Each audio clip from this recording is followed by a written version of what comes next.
Welcome to this week's edition of the BELAU Report. I'm Jane BELAU. Our guest this week is Minnesota Senator Carla Nelson, who's been 15 years in the legislature, either House or the Senate or both. And we welcome you back from what is a life-saving experience at the Mayo Clinic. And we're delighted that you're looking so good. Thank you. It is just a great blessing to live here, right here in Rochester, where we have this excellent care. It was a life-saving experience. Mayo doctors diagnosed a heart condition, a genetic heart condition early, monitored it, and then had surgery to correct it, and I'm better than new. And you are smiling and ready with work. And we're going to bring you the latest from the Minnesota Senate. And what are you most proud of from last year? Well, it was a very tough year, as you know, because it was truly just one-party control, House, Senate, Governor, every state office. So it was challenging in that way. There's two things that I think we were able to do that were really helpful to Minnesotans, and particularly to people in this area that I represent, which is Olmsted and Dodge counties. Number one, we've had a severe crisis in our long-term care, in our nursing homes. And I think we all have felt that, as far whether it be trying to get a loved one into a needed setting, or whether it be the complete staff shortages. And so in this case, as Republicans, we prevailed in getting at least an immediate rescue package out to our nursing homes in the terms of additional funding and recruitment bonuses and retention that should help with some of those issues. It's not a complete solution, but it's at least a start. And that was something that our Democrat friends were not interested in up until the very last day of session. So we were glad about that. So that was much needed and a good thing. Another good thing that was really important for the state, and then again specific to this area as well, had to do with the bonding proposals. That's where the state uses its borrowing authority to pay for long-term projects like clean water, wastewater treatment, our colleges, our universities, and those local projects that have significant influence. And I was very glad that a number of the things that I worked on for Dodge and Olmsted counties did receive those bonding funds. And so those were good things. Examples? Well, examples, here in Rochester, we are going to continue that Willow Creek Trail expansion, which has been for a number of years. This will be very helpful. It will make it more accessible to more Minnesotans. Probably the one key thing that was so important was the airport. You know, the Rochester International Airport is in the middle of an expansion of its runways. I was able to secure the bonding proceeds for that pre-COVID, but because of COVID and delays, we needed to make sure those funds would still continue yet on, and so we were able to get that done as well. That was the number one priority of the city of Rochester. And then many people are familiar with Casson, which has seen 3 100-year floods in just the last few years, and we were able to get some flood mitigation and flood prevention funding to that community. So that was exciting too. And in this era of very little rain, that's sort of funny, but it isn't funny when the floodwaters rise. Yes, it was, as you know, it was a huge problem. It ended up with a lot of sewer backup in residential homes. It was so significant that Highway 14 was closed down, which is the artery that many people use to get to work and back. And so it was a safety issue, it was an economic issue, and it was a health safety issue as well. So I was very glad to get full funding for that project. Good. You know, you had a good year. I was thankful for all of the initiatives that I worked on that were able to pass. Another one that kind of ties in with that long-term care crisis is a lot of times if people can stay in their homes longer, even an extra year or two, it makes it much more affordable for the family. But more importantly, Minnesotans want to stay in their homes as long as possible. And so I was able to extend and increase the Live Well at Home grants, which is important statewide. It was an initiative here in Rochester that we were able to work on in the legislature and get additional funding and support for that. Support so Minnesotans can stay in their homes longer, and that's good for everybody. Good, good. That's a loan program, isn't it? No, it's not a loan program. It's a grant. There are grants, and it's very, very helpful. And support. Wonderful. People supporting to come in, as well as those type of things that might be needed to make the home more accessible. I know that you took the leadership in seeking to return all of the surplus to the voters and the individual taxpayers, and that was a big disappointment. That was a huge disappointment, especially if you put it in the context of the 2022 legislative session where we had a $12 billion surplus. Of course, when I was tax chair, we agreed to return a great deal of that to Minnesotans. And even in negotiating with the governor and that Democrat House at the time, at least $4 billion returned to Minnesotans in tax relief. And then, of course, the House didn't take up the bill that they agreed to, so it didn't happen in 2022. But then when you compare that with 2023, when we had a $19 billion surplus, that's $19 billion of tax collections over what our budget required. And our budget has not been shrinking, folks. It's been increasing, surpassing the increase in inflation for years. And yet, even with a $19 billion surplus, the legislature ended this year with very little tax relief to Minnesotans, and certainly not even to all Minnesotans, not even removing the tax on Social Security for everyone, just certain people, it would remove that tax. But in addition to that, then there was this added insult of another $9 billion of new taxes. So it just is incongruent to understand how you can have a $19 billion surplus, you give very little back in tax relief, and you increase taxes by $9 billion. Now that's billion, folks, that's billions of dollars. And so that is just really incomprehensible. Wow. Where did all those taxes go? Where it was the spending.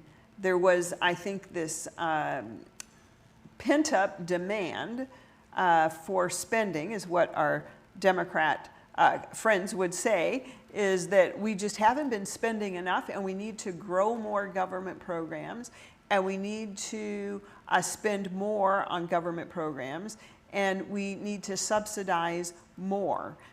For example, things like paid family medical leave, which there is a private public or a private way to do that through insurance and incentives to help people and employers provide that. Instead, the legislature said we're going to set up a whole new government agency, billions of dollars, $2 billion to set up this agency, new tax on all employees and employers, 400 new employees to run this new government agency. So it was that type of mentality that really led to this massive overspending and then these massive tax hikes. And as you know, Minnesota is one of the highest tax states in the nation already, and that was before the $9 billion of tax increases. And as you might have just seen this past week, our neighbors, Iowa, our neighbor to the south, is now the best state to retire in because of how it treats retirees.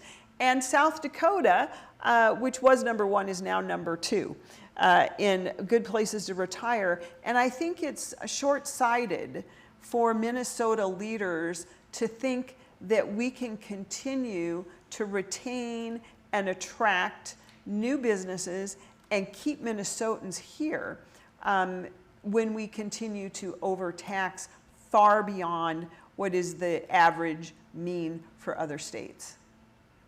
Okay. What passed that you opposed? Well, there were a lot of things, certainly those tax hikes. And then there's something that's taking effect today, and that is the new cannabis law making marijuana legal in Minnesota as of August 1.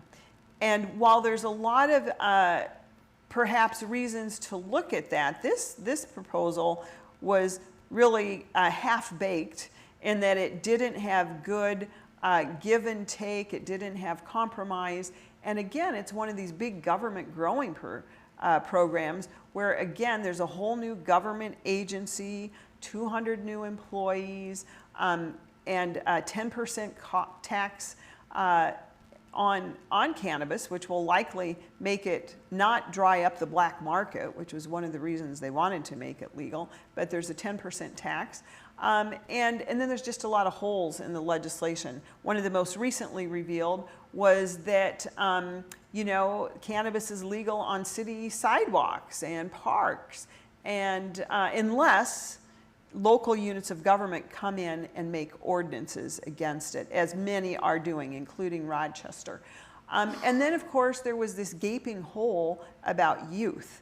And we know that youth use of marijuana, just like tobacco, is very damaging on developing brains. And there are huge increases in significant mental health issues with kids who start using cannabis regularly at young ages.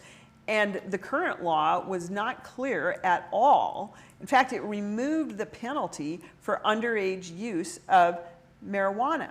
So like we have underage use of alcohol, kids under 21 who would be picked up for alcohol use. Well, they don't go to jail, but they do go get diversion, which is pretty important. The parents are involved.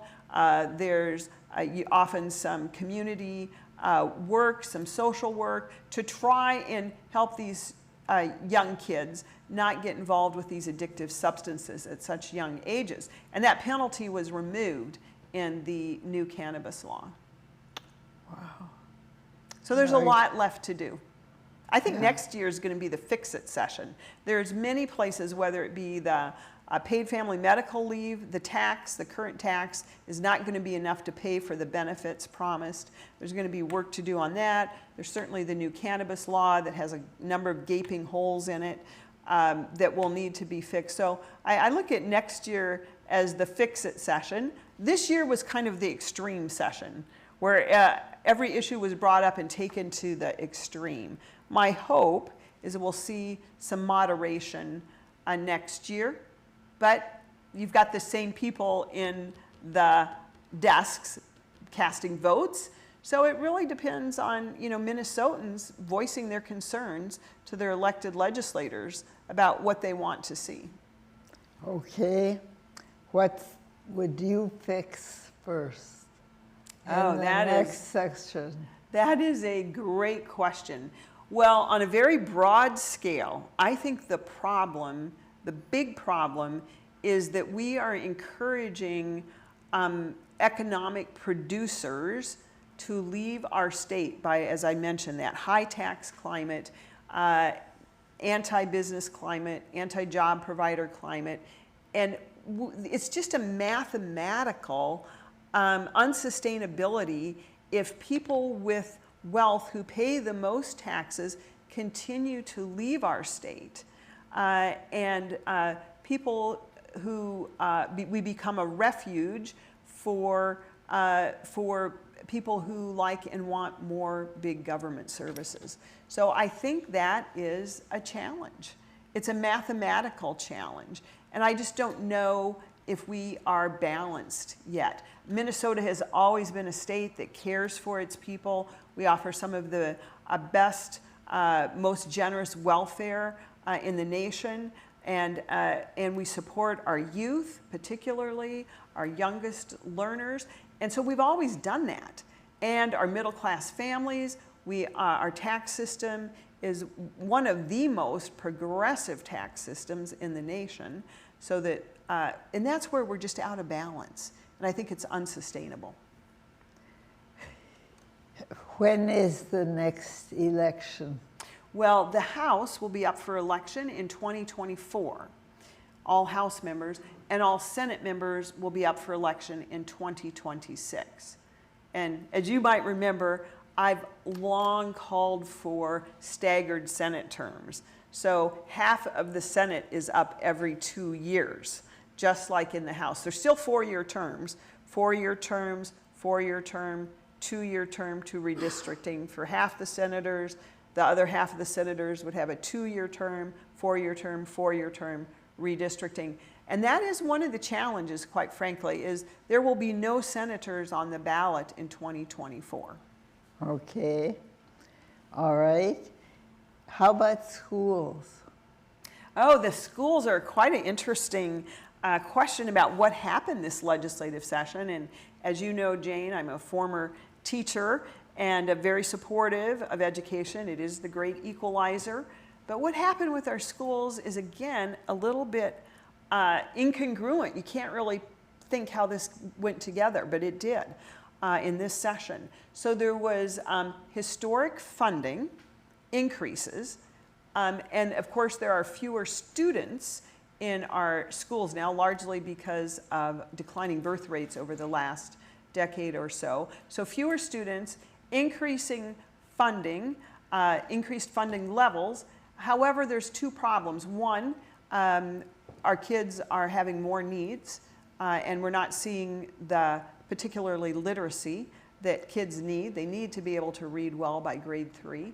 But then the other challenge is the legislature, in its extremism this year, passed a slew of unfunded mandates onto our schools. So even with the billions of dollars of new additional funding, about $22 billion in total funding for our schools, many of our schools can't pay the bills that the legislature has slapped on them with these unfunded mandates. So many of our schools are now going to their taxpayers for a referendum to increase property taxes to pay for all of these unfunded mandates that came from this legislature this year. What's an example? Well, one example is free lunch and breakfast for every student in every school. Now, of course, we already have a free and reduced lunch program through the federal government. And in Minnesota, we made everyone's free. If you qualified for a reduced lunch, if your parents qualified for a reduced lunch, you got a free lunch. And we already made sure that there was no lunch shaming or bullying. And yet, in spite of that, $400 million was put forth to make sure that we also pay for free lunches and breakfasts for kids whose parents don't need it, which is really shocking. And then to add insult to injury, because we don't have free or reduced lunch numbers anymore, we are losing funding for compensatory funding, which is a big funding stream to help schools that have a lot of poverty, to help with increased needs and costs. So it was just a very poorly thought out, maybe a campaign promise that sounded good, but it did not end up well for Minnesota students or for our schools. Okay. How about the gas hike. Oh, that's really another kind of unfortunate thing too. Again, through the one-party controlled legislature, is gas is already at a high cost, but now it's going to be indexed to inflation. So you're not going to have legislators that are accountable for raising the gas tax. Suddenly, it's just going to go up automatically with inflation. So at the time that Minnesotans are already feeling a squeeze in their pocketbooks when there's high inflation, that's going to continue on through the gas prices as well. So again, not very well thought out. Okay. How about the early release for 92% of Minnesota prisoners? Well, again, this isn't a very well thought out proposal. It isn't a proposal, it passed. So we're at a time where we're seeing spikes in crime, concerns about public safety are growing, and yet we have reduced not only the sentence amount of, a sentence includes a time of being incarcerated and also then the probationary time after. And two things happened. One, the sentencing was reduced, so there's less time incarceration and longer times probation. But at the same time, they limited the probation to 5 years maximum. So it's kind of hard to believe that when we see increasing crime, we're seeing decreasing sentencing and parole times. How are they determining which ones will be released? Well, a big part of that has to do with the new marijuana law. So people who are in prison for marijuana offenses, low marijuana offenses, which, by the way, is still illegal at the federal level as a Class 1, Schedule 1 drug. But in Minnesota, those people will be released just without any hearing, or their records will be expunged and they will be released. And then for the higher level marijuana crimes like selling, for example, or transporting, those will need to be looked at whether they are released or not. But the expungement was a big piece of the proponents of legalizing marijuana, was to expunge the records. That means those records are just gone for those who committed marijuana offenses. And I guess I had a couple concerns with that. One is it's a little unusual to have an offense committed at one time and sentenced accordingly to sentencing guidelines. And then the legislature comes in and changes not just those guidelines, but looks backward and expunges those records and releases people. But you know, there's a lot of new information about cannabis coming out. It'd be nice if actually it weren't on the Schedule 1 federal list. So Minnesotans, there could actually be some studies about different ingredients and what works, particularly for certain medical conditions. But because it continues to be prohibited at the federal level as a Schedule 1 drug, those needed research pieces are not happening at the level that they should be. But it is concerning that the expungements and the releases will just happen automatically. And to just note, in talking with local judges, no one's in prison or incarcerated because they smoked a joint or because of low-level marijuana offenses. The judge's concern has been that those other offenses, whether it be beating a wife or assaulting someone or robbery, those have been bargained down to marijuana offenses because there was, that was the plea bargain. So that's the concern too, that those who committed more dangerous, more significant offenses will also be released only because they were the charge they were pled down to was marijuana. But there's not too many just marijuana uses. What is the blackout energy bill? Well, that again is another thing that's pretty hard to kind of wrap your mind around at a time when we're using more energy. The legislature passed what they called the Clean Energy Bill, which will actually do two things. It will make energy more expensive significantly, and at the same time, it will make it more unreliable. It will make the grid less reliable. So we have high energy demands. You got to have the energy produced, and then you have to be able to get it out to the grid, to the transmission. And the legislation that passed is going to make our energy costs, we're already one of the higher energy cost states in the nation, maybe because of climate, but also because of the way we've already drove up the cost of energy. So it's going to be more expensive, but more importantly, I think, is the grid unreliability. And of course, we live in a state of extremes where we have extreme hot weather and extreme cold weather. And energy is very important, not only to the economics of this state, but really to the health and well-being as well. Now, Rochester had looked for permission to take the sales tax for extension vote. What do you think about what's happened there? Well, full disclosure, I was the author of the bill that would allow the city of Rochester to go to the voters to see if they wanted to extend the local sales tax. Now, I think it's important that local voters get to vote on that. And that was a change. It should not be the legislature that makes that decision. It should be the local taxpayers. And they should be able to make that decision about, do they want to increase their local sales taxes, and for what? For what local projects? And I think that is key.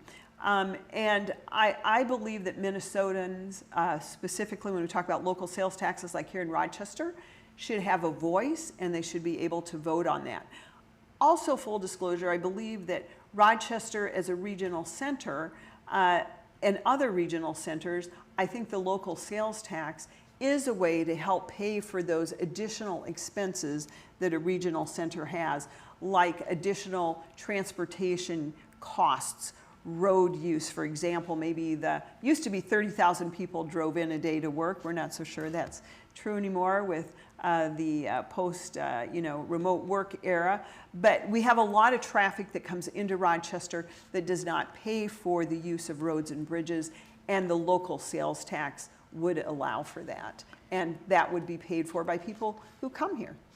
Okay, biggest issue for 2024. Well, like I said, I think the biggest issue, we're going to call it the fix-it session. There were so many bills that were rushed through that did not have either full hearings, or the concerns of others were not addressed in any way. They were just kind of slided over. I think we're going to see this as a major fix-it session. On finance? Well, I think on a number of things. I would hope we would see some relief on the tax side of things, but I don't know that that is going to really, that this is part of the problem. With the massive spending that this legislature has incurred, it's going to be very difficult to get that type of tax relief that our citizens deserve and that we should have on a competitive basis. So that's going to be challenging to get those taxes reduced, which I think is necessary. And then, of course, just the growth in government that we've seen as well, with probably at least 600 new government employees hired to fulfill these new government programs is going to be a challenge. So again, it's a math challenge. Has that already happened? Yes, the legislature already passed the paid family medical leave with 400 new employees, a whole new agency. It also passed the new Office of Cannabis agency, which, by the way, several hundred new employees. And I'm also disappointed that the legislature now has given its authority to determine what a maximum dose is, for example, to the Office of Cannabis, instead of legislators making those difficult decisions. Like you might recall, a few years ago, the legislature voted to change the driving under the influence down to 0.08. But now, those type of decisions regarding maximum doses are left with the Office of Cannabis instead of locally elected leaders. So there's a lot to deal with. We'll close with your news of the rest of the story. Transformational session leaves working in Minnesotans behind. Tell us about this. It'll be this weekend. Sure. This was, it will be in the Post Bulletin on Saturday. I think it was actually by BB in last Saturday. And it's what's called the rest of the story, which many of your viewers may be aware of. Paul Harvey, ABC News, radio leader for many years, would talk about, well, this is something, but now here's the rest of the story. And so the column that I wrote is the rest of the story. Some have called the past session transformational. The rest of the story tells you what's not transformational about it. It's going to be very difficult on hardworking middle-class Minnesotans and families. And that is because, number one, let's just take two pieces of this. Education. You'll hear them talk about the massive education funding. But the problem is the mandates, the restrictions, the state coming into the labor negotiations and telling teachers how and what they must teach is problematic. And it's so problematic that the cost of the mandates is significantly more than the cost of the massive historic increased funding. One superintendent in the legislature, or in the hearing, said it is the most damaging legislative session he had ever seen for our public schools. And then a second issue, so the rest of the story is there might have been great funding for education, but it's been purely offset by these massive unfunded mandates. And then the second piece would be taxes. Again, taxes needing to be reduced were instead increased. And so you'll hear people talk about some tax decreases, but the rest of the story is that, well, the $19 billion surplus was turned into $9 billion of new taxes on top of that. That is the rest of the story. All right. Now, Minnesota State Senator Carla Nelson, thank you. And before session starts, we'll have you back and see how this changes. And it is good to see you looking so good. Oh, I'm just very thankful. I've had excellent care and am really back to better than new. Good. Thank you. Thank you, our viewers, for your interest in the legislature, the issues, the whole story. And we'll be back again next week, same time, same channels. See you in a week.